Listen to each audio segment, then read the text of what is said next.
The most famous human being in all of history was a first-century Jewish revolutionary. His name was Jesus. Christians believe Jesus was crucified, died, and on the third day rose from the dead and ascended into heaven. But for 2,000 years, there have been those who've challenged the truth of this biblical story. And some have died for expressing those doubts. From Jerusalem to the villages of southern France, from the wildness of distant Kashmir to the exotic Philippines, we shall try to solve this 2,000-year-old mystery. We'll take a journey that asks, did Jesus really die on the cross?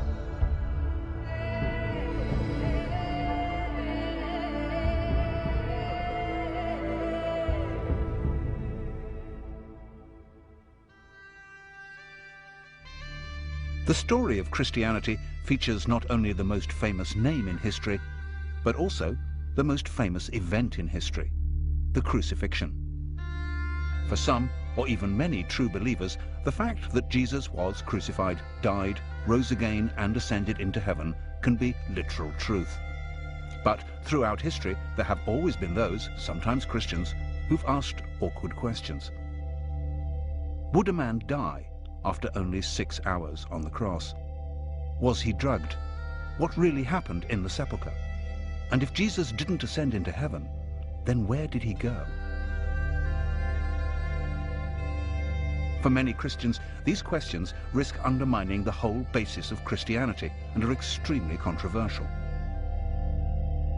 The most crucial part of the story, which all Christians are expected to believe, is the idea that Jesus rose from the dead. The resurrection. The resurrection is actually the primary story at the heart of Christianity, without which you wouldn't have a movement. You could have Christianity without the virgin birth. However, none of them tells it without a resurrection story. Despite the best efforts of the Church, the resurrection of Jesus and his later ascension into heaven have, for 2,000 years, been fertile ground for heresy. Some people suggest that Jesus was rescued from the crucifixion and escaped to live a secret life in southern France. Some have been convinced that Jesus survived and traveled to the mountain kingdoms of Kashmir, where he lived to the age of 80. With the help of leading historians and theologians, we will examine these most controversial theories.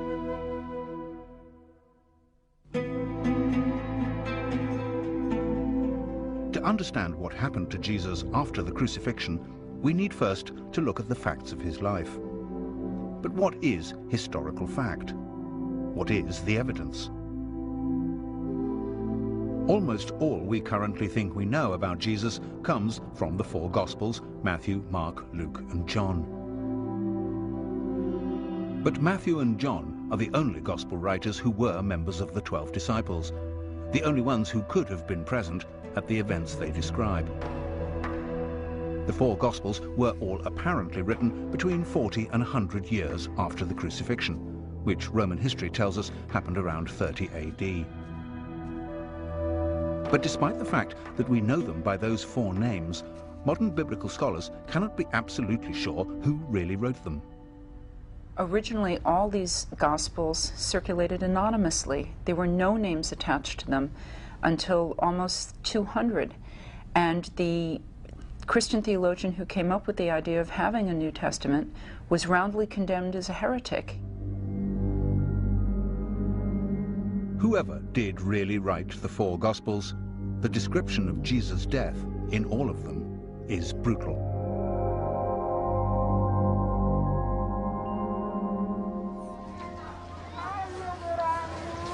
Every year at Easter, Christians in the Philippines reenact the crucifixion of Jesus. They actually volunteer to be crucified. They do it because they believe it will help them to purge their sins. For the onlookers, it's a bloody reminder of what happened to Jesus 2,000 years ago. Crucifixion was the most cruel and atrocious punishment that the Romans could inflict. And it was inflicted only for treason and only on slaves. If you were a nobleman and you were a traitor, then normally you were strangled, something much simpler and much easier and much less painful.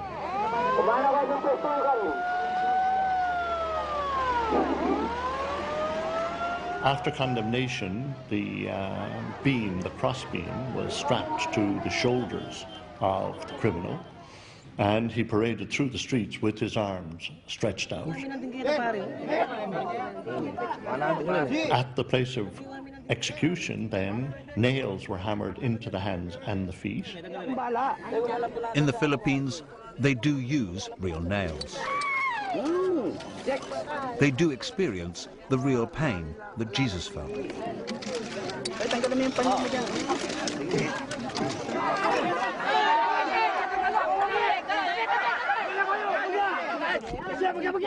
But a man nailed to a cross does not die from his wounds. He dies, surprisingly, from suffocation. Hanging by your arms, the chest is compressed. It's hard to breathe without supporting your weight with your legs. Over time, the strain and the pain make that impossible, and you're unable to breathe. In the Philippines, the volunteers are brought down from their crosses within an hour. Death from crucifixion takes much longer, often several days. The only way to hasten death on the cross was to break the legs, making it immediately impossible to support your weight, and therefore to breathe. But the Gospels are all agreed that Jesus died after only 3 to 6 hours. The crucifixion began at the 3rd hour. And it was the 3rd hour, and they crucified him. Some claim that the Gospel according to Luke has the shortest crucifixion. It was about the 6th hour, and when Jesus had cried with a loud voice, he gave up the ghost. Matthew and Mark have Jesus surviving a little longer. And about the 9th hour, Jesus cried out. The disciples wanted to take Jesus' body down from the cross immediately, but the Roman governor, Pontius Pilate, wasn't convinced that he was dead. And Pilate marveled if he were already dead. Pilate was reassured by the centurion, but this was the same centurion who had earlier said, "Truly, this man was the Son of God." Jesus' body was then laid in a tomb, donated by a rich man, Joseph of Arimathea. This Joseph and a man called Nicodemus came to minister to the body. They came to Jesus by night and brought a mixture of myrrh and aloes, about 100 pounds weight. These accounts, when viewed as an historical rather than a sacred record, may raise questions. Why did Jesus die so quickly? Why did Joseph and Nicodemus take so many herbs into the tomb? So it's perhaps not surprising that some people have even dared to ask whether Pilate was right to have his doubts, whether Jesus really did die on the cross.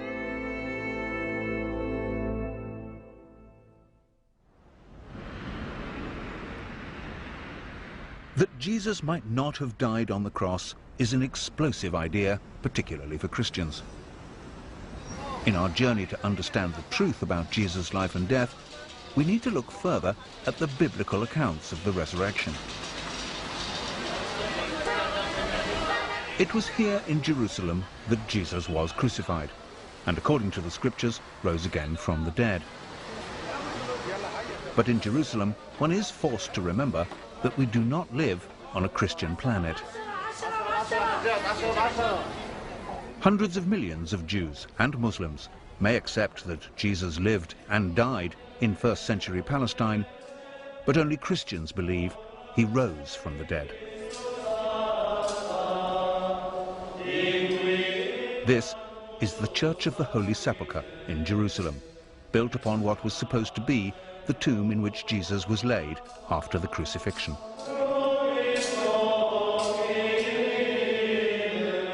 This, according to devout Christians, is the exact site of the resurrection.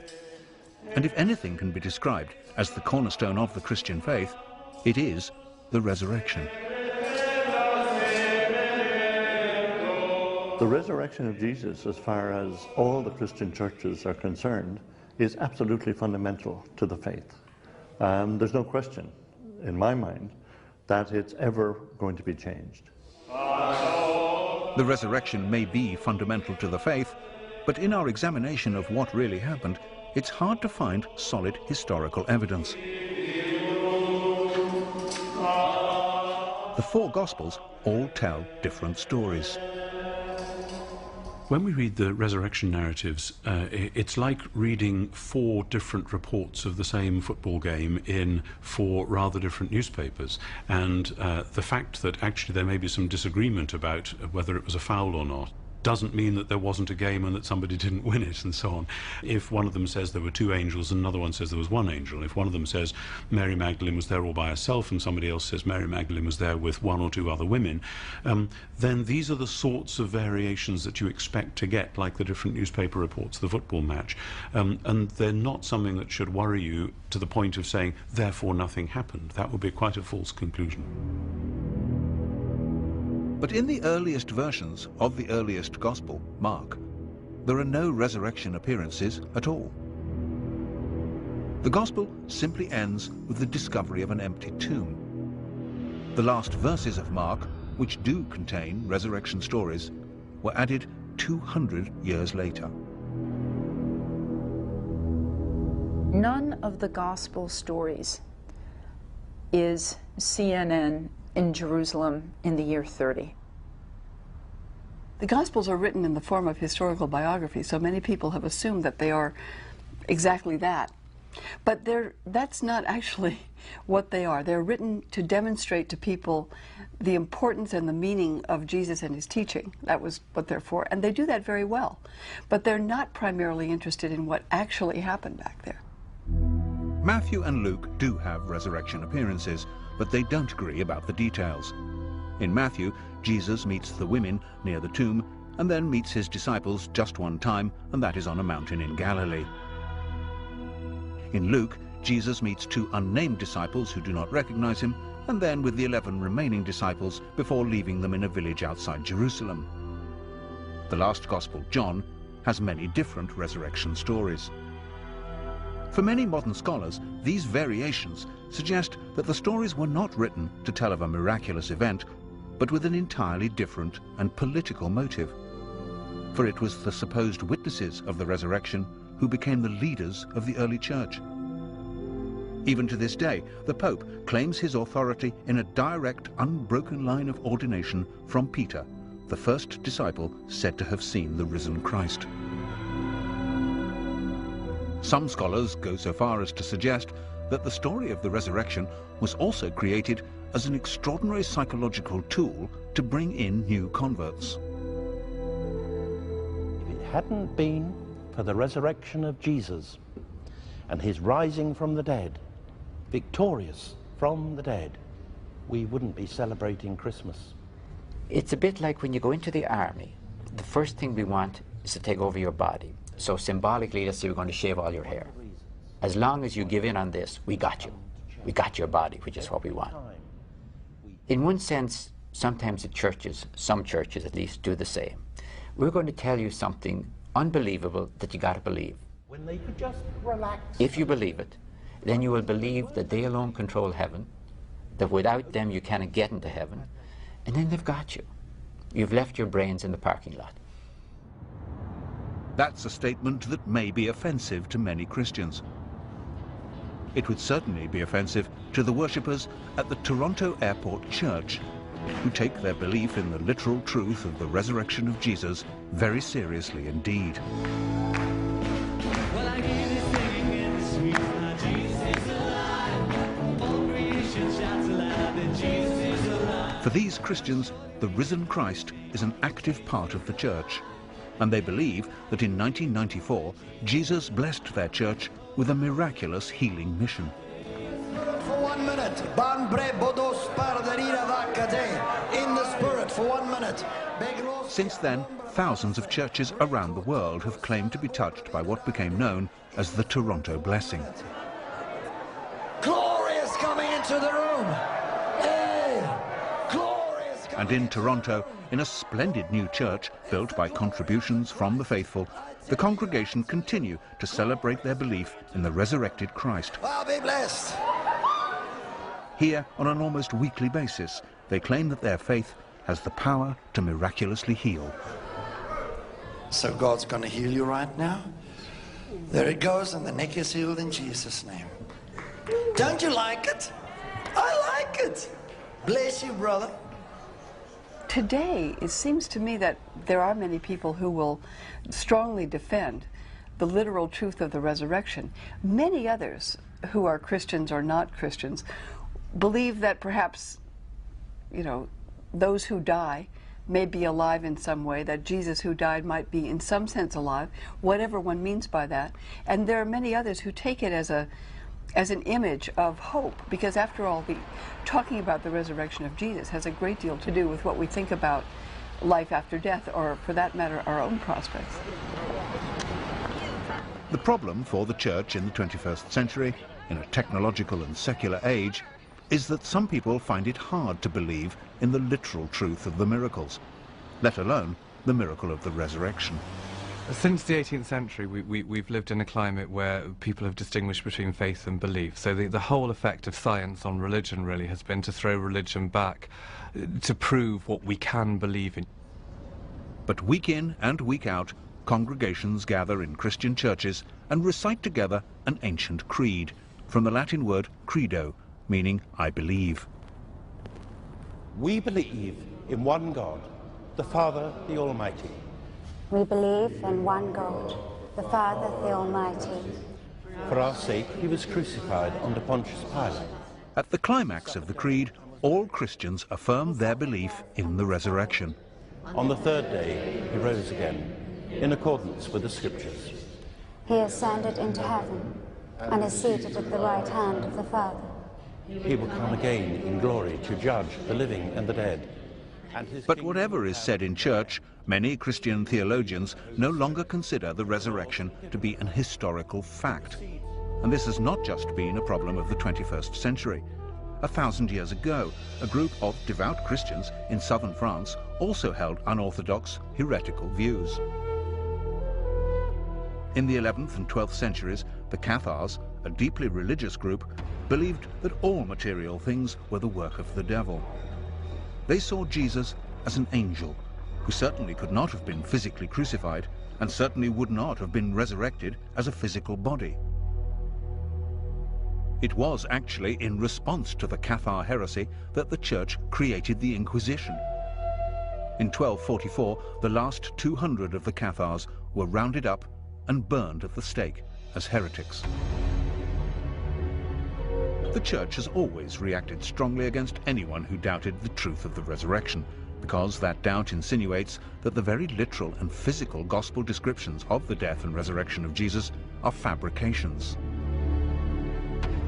But there is one story, also set in France at about the same time as the Cathars, which suggests that another Christian group made a discovery which really might reveal that the resurrection story was not true. In the 13th century, this whole area was a stronghold of the Knights Templar, a strict religious and military order of warrior monks. Local historian Thierry Lecon has spent the last 12 years uncovering the history of the Knights Templar in this region. The Templars came to this region. There are traces of them all over the countryside. Down there at the bottom, near Château de Blanchefont, there are ruins of an old Templar command post.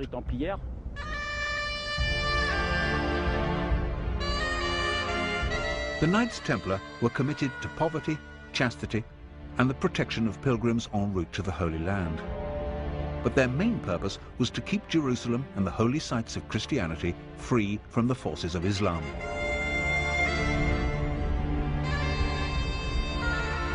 During the years they were in the Holy Land, the Templars built their own castles. But they buried their dead in graveyards they excavated near to the original Temple of Solomon. And certainly, during this time, they were thought to have discovered great treasures. Eventually, the Templars were forced to leave the Holy Land in 1186. They returned to France. Certainly, the Templars remained powerful, rich, and incredibly secretive, so it's not surprising that people speculated about them. And there grew a legend that the Knights Templar had discovered Jesus' bones in Jerusalem, that they had brought them back to France, and they had buried them somewhere near here.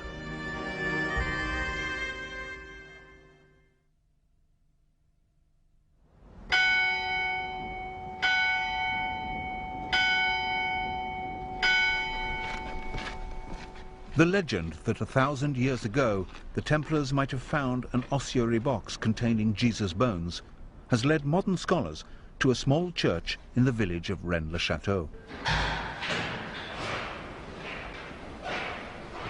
Writer Richard Andrews is convinced that there are clues here that might reveal what exactly the Templars did find during their excavations in Jerusalem. One can ask the question, did the Templars find relics, an ossuary full of bones, that they thought were possibly the bones of Jesus?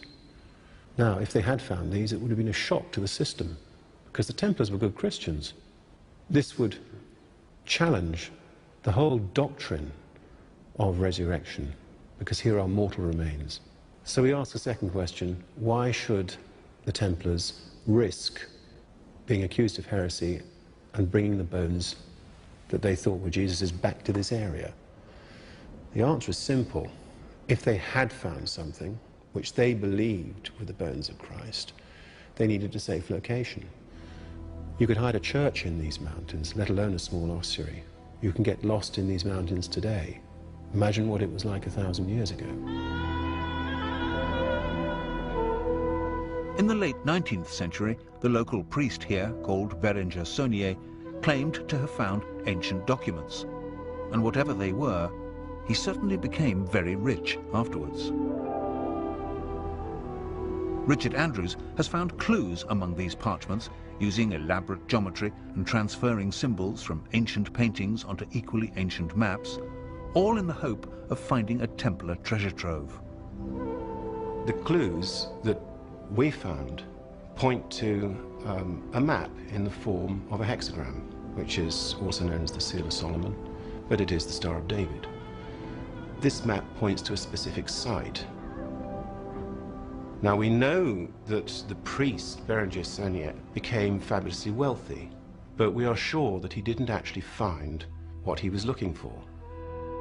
We can deduce, perhaps, that Saunier received money from patrons to look for a location in the area that might reveal perhaps the bones of Christ. Whatever it is, we do know one thing for sure. The secret that Saunier was giving clues to was heretical. Saunier died in 1917 and took his secret with him to the grave. That hasn't stopped enthusiasts like Thierry Lecan from continuing to search on the basis of Richard's work and trying to solve the mystery. Using local maps on which the geometric lines from Saunier's original parchments have been transposed, Thierry has found further evidence of the Templars' presence here, and he believes he's closing in on the location where the Templars could have buried the bones of Jesus.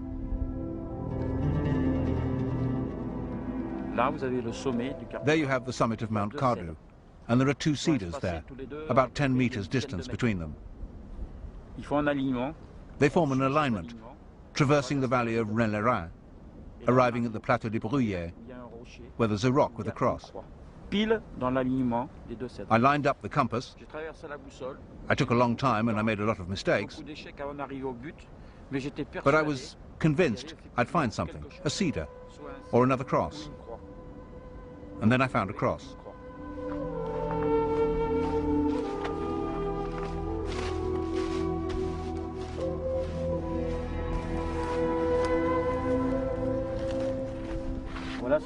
There's the famous cross. I spent a long time very near it, but without finding the place. It was a little set back from the plateau. It took me 12 years to find this cross. Even if the Knights Templar did bring Jesus' bones in an ossuary box back here from the Holy Land, it seems unlikely that Thierry Lecan or Richard Andrews would ever find them in these mountains. However, there have been those who've gone back to the original gospel stories of Jesus' death and resurrection and come up with more credible, but no less startling conclusions about what exactly happened 2,000 years ago. You read the story of the empty tomb, and on Friday someone is killed, and on Sunday they're gone from the tomb, and you ask the question, what might have happened? Either God raised him from the dead, which is the traditional Christian affirmation, or the body was carried away by someone, body stolen. But there is another possibility. The Gospels describe how, after his resurrection, Jesus ate, drank, and Thomas could touch his wounds. It's therefore perhaps not surprising that some people, who've looked for natural explanations of miracles, have suggested that Jesus was alive because he didn't die on the cross. There are many versions of that story. One came up in a book years ago called The Passover Plot, which suggested that he had been sedated on the cross, that he was removed quite early, and therefore could well have survived. That's certainly a possibility. The disciples did manage to give Jesus some kind of substance on a sponge. They filled a sponge with vinegar and put it upon hyssop and put it to his mouth. And Jesus immediately died after taking this substance. When Jesus had received the vinegar, he said, "It is finished." But oddly enough, it isn't necessary to suggest that Jesus was sedated or drugged by whatever was on the sponge in order to believe that he could have survived. There are stories of people who did survive crucifixion. The Jewish historian Josephus wrote of one of his own friends surviving crucifixion in Palestine in the 1st century. He's traveling out to a village named Tekoa to scout land for a Roman camp. And he notices that 3 of his friends are hanging on crosses. So he requests that they be allowed to, that they be brought down. And Titus, the Roman general, gives him permission. The 3 are brought down immediately and given medical care. And 2 of them died, but the 3rd survived. So is it possible that Jesus survived? Certainly his crucifixion was speedily executed, perhaps too speedily. When you look at the story of Jesus and how he was executed by the Romans, he's on the cross for 6 hours. The assumption is that he's dead. The Roman soldiers checked the body. There were 2 others crucified according to the gospel accounts, and they broke the legs of those to hasten their death because the Sabbath day was coming. When they came to Jesus, they said he's already dead. Presumably, his body's motionless, he's quit breathing. They then prepare the body and put him in a tomb, and presumably it's sealed up, and he's dead for all practical purposes. The question, though, is he clinically dead? The question of clinical death is certainly raised by the fact that the herbs which Joseph of Arimathea took into the tomb with the body of Jesus were aloes. These are healing, not embalming herbs. We do have stories, both from the modern world and from the ancient world, where people appear to be dead, and for all practical purposes they are dead. That is, they're not responding to the outside world, but then they do, in fact, revive or come back. We call it resuscitation, but if you want to press the language, that would be resurrection.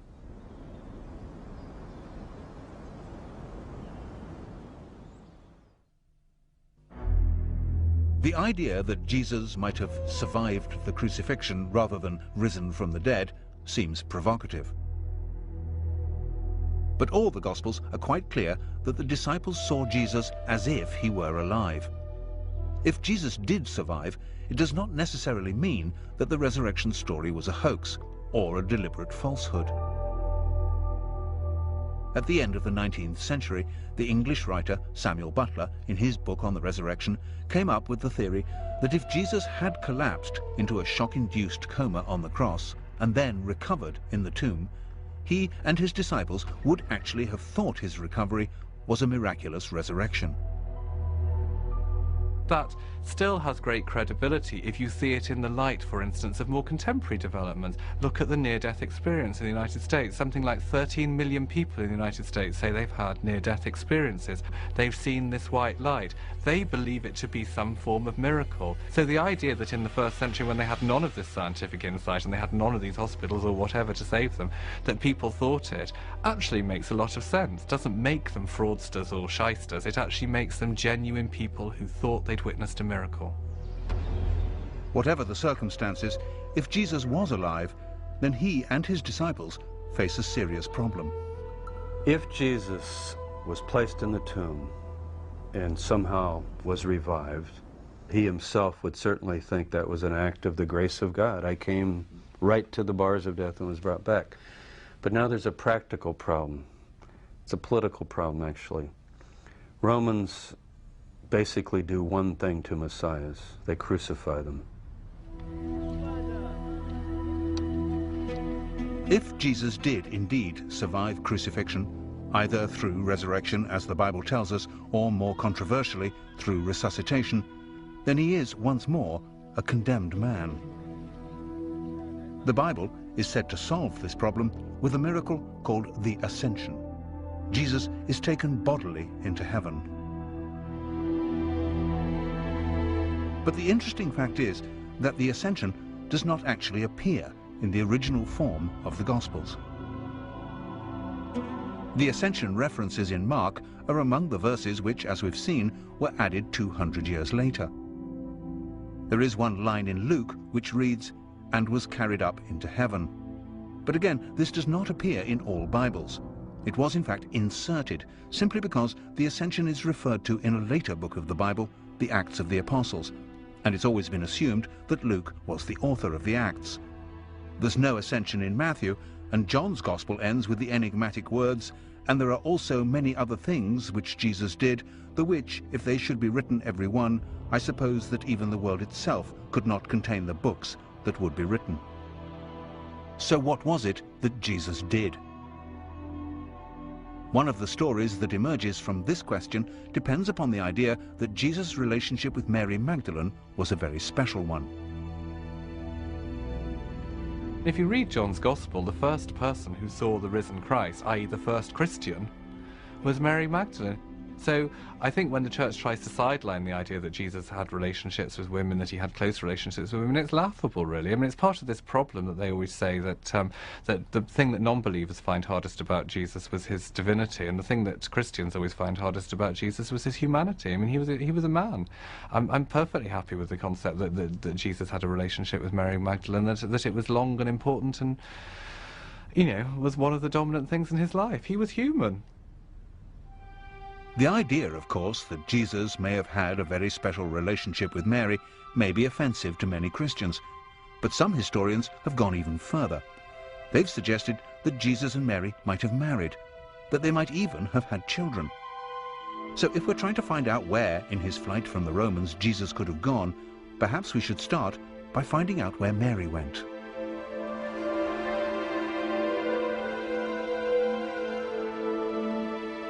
There is a tradition that some years after the crucifixion, Mary Magdalene came to the Camargue region of the south of France. Here she lived and died, and the Basilica Sainte Marie Madeleine is a shrine to her memory. This was the center of what became known as the cult of the Magdalene. The cult of the Magdalene was very powerful in France up until the Middle Ages.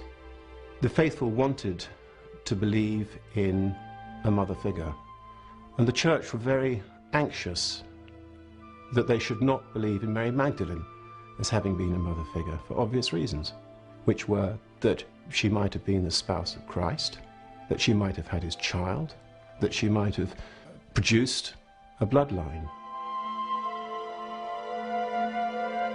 The local legend describes how Mary Magdalene came here with her brother Lazarus and her sister Martha and a few companions.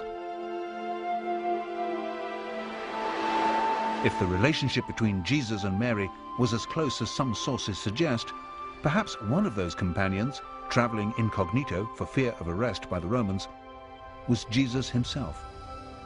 Jesus could have taken ship at Caesarea or one of the smaller ports up the Syrian coast, and he could have left for another life. And he could well have arrived, as a lot of people believe, in this part of France and begun a new life. He could even have brought his family with him. So these stories could have a historical foundation. After her death, Mary Magdalene's relics were placed in a sarcophagus and then hidden.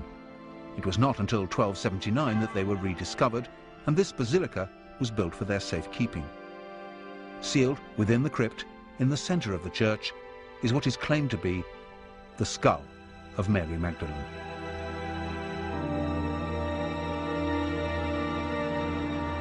The idea that Jesus went to the south of France may seem far-fetched. After all, if any of the stories were true, it's hard to believe that the original writers of the Gospels could have completely eradicated all of the evidence. If the faithful knew that Jesus was in fact still alive, surely they would have shared that knowledge. And surely they must have hoped that at some time in the future it would have been safe for Jesus to return.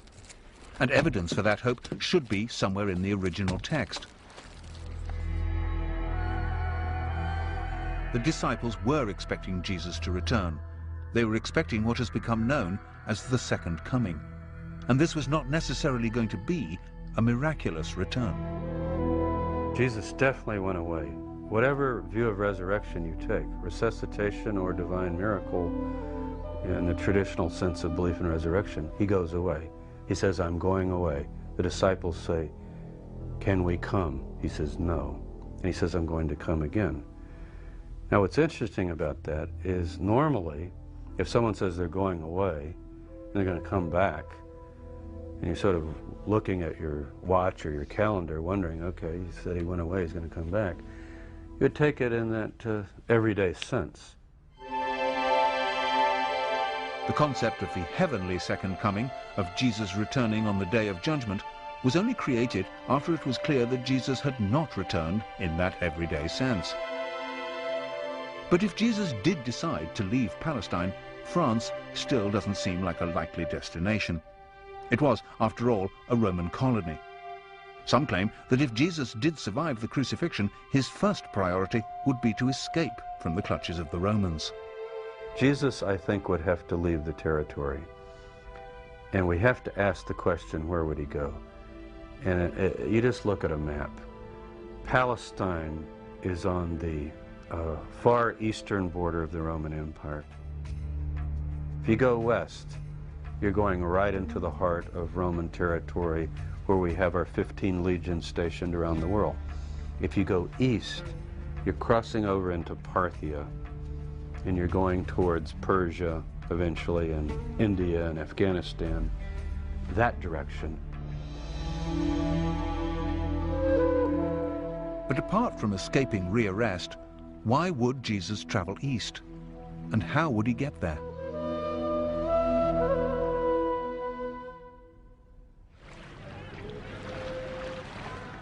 If Jesus did want to travel east, away from the Roman Empire, the journey from Israel was surprisingly easy by land or by sea, on the Silk Route or the Spice Route. It's an accepted fact, for instance, that the disciple Thomas traveled to India and founded a Christian church there. The great tradition of the Indian church is that it was founded by Thomas the Apostle. To travel to India would be no problem. He just had to go down to Gaza and link up with one of the spice trains returning, and then from Yemen get a boat to India. It would have been a very simple, easy procedure that was done regularly. And there's another reason why Jesus might have been tempted to go east. But to understand that, we have to go back to the year of his birth. We all recognize the story in Matthew's Gospel of the 3 wise men from the east who followed a star and presented themselves and their gifts to the baby Jesus. What we perhaps don't recognize immediately is the similarity between this story and the traditions of a religion that is 500 years older than Christianity: Buddhism.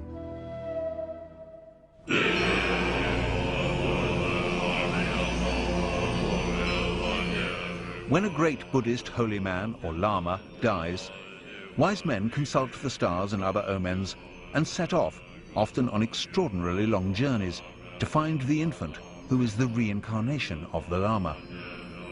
When the child is old enough, he's taken away from his parents and educated in the Buddhist faith. Could this be the origin of the story of the three wise men? Could Jesus have been taken to India as a child and taught as a Buddhist?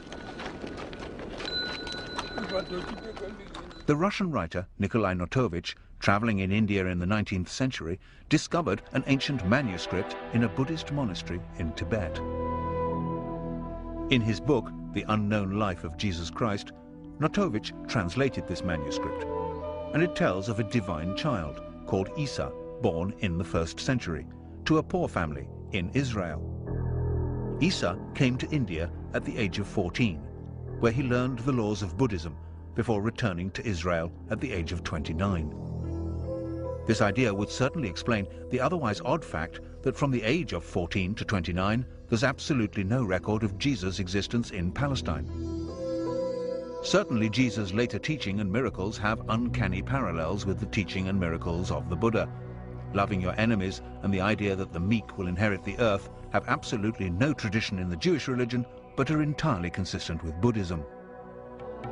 And the Buddha was known to walk on water and miraculously to feed many hundreds of his disciples with only a few scraps of food.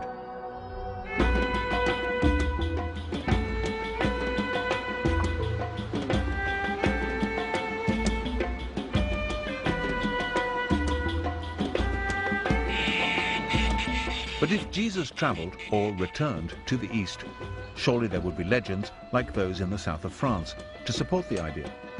And of course there are such traditions. The people here in Kashmir call their tribe Ben-e-Israel and claim to be descendants of the lost tribes. And here there are stories that the 1st century preacher, Isa, known locally as Yusasaf, meaning leader of the healed, returned to Kashmir in his 30s.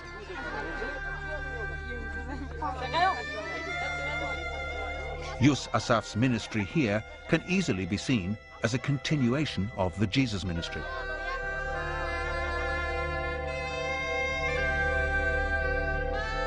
And in a local temple called the Temple of Solomon, there used to be an inscription which told of Yusasaf's claim around the year 50 AD to be Jesus, the prophet from Israel.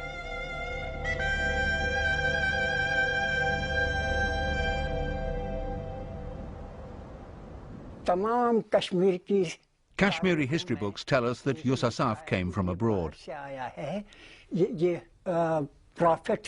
He was a prophet and a messenger. He came from Israel. He came to spread his teachings. He lived and died here.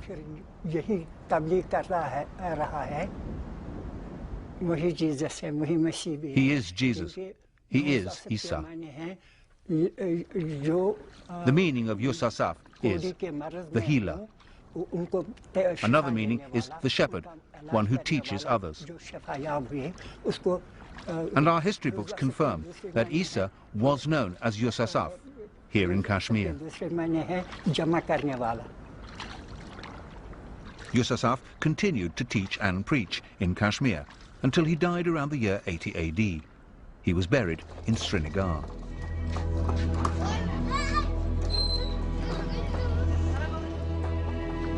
And this, they say, is Yusasaf's tomb. The first building erected around this site was built in 112 AD. In fact, it's now a shared gravesite. In the 15th century, the Islamic holy man Syed Nazir ud-Din was also buried here.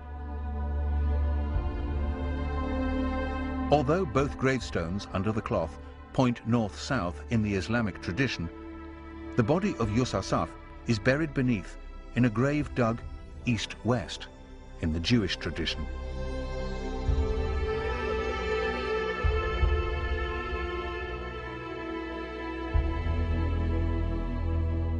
Next to the sarcophagus are two carved footprints. The marks on these are said to be the symbolic representations of the scars of crucifixion. The footprints were carved as a sign. The scars are clearly visible, received when he was nailed to the cross. They show that this is the same person who came from Israel and that he lived and died here. You won't find any footprints like these anywhere else in Kashmir. We don't have that tradition. The position of the scars, just behind the toes, do not match each other, but they would align if a single nail was driven through both feet, with the left foot placed over the right.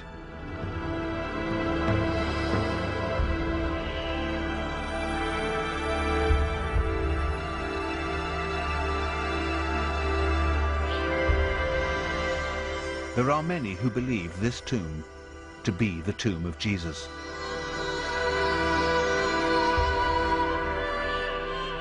If this is the tomb of Jesus, then he spent most of his life in the mountain kingdom of Kashmir.